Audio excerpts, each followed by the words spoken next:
వర్త్ని గుర్తించి నిలబెడతాం.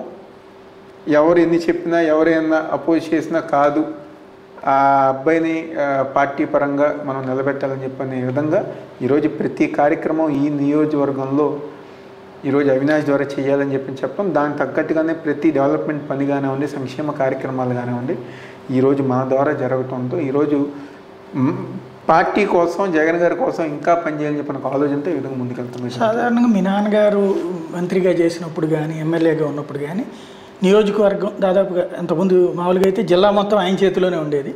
తర్వాత నియోజకవర్గం కాంగ్రెస్ పార్టీలో ఉన్నప్పుడు నియోజకవర్గం అంతా కూడా అప్పుడు ఇక్కడ ఎవరు కావాలంటే వాళ్ళంతా డిసైడింగ్ ఆయనే, ఇంకంతే. పైన అధిష్టానాల దగ్గరైనా సరే ఇంకొక మాట ఉండేది కాదు.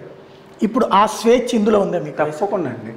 ఈరోజు నియోజకవర్గం పరంగా కానివ్వండి, లేకపోతే జిల్లాలో పరంగా కానివ్వండి, పలానా కార్యక్రమం అన్నా, లేకపోతే పలానా వర్త్ ఉన్న నాయకులన్నా, పార్టీకి ఉపయోగపడతారన్నా వీళ్ళని మనం ప్రమోట్ చేయాలని చెప్పని స్థానికంగా ఉన్న ఎమ్మెల్యేలు, ఎందుకంటే జగ్గేపేట నుంచి అవిని గారి దగ్గర ప్రతి ఒక్కరి గారు నెహ్రూ గారితో సంబంధం ఉన్నది, నెహ్రూ గారి పరిచయం ఉన్నది, చిన్నప్పటి నుంచి గారు కలిసి, ఇంకా అందరూ మ్యాక్సిమం అందరూ కాంగ్రెస్ పార్టీ నుంచి వచ్చారు, చాలామంది పరిచయం ఉన్న వాళ్ళే. వాళ్ళకి తెలుసు, ఎవరైతే ఉన్నారో వాళ్ళకి తెలుసు.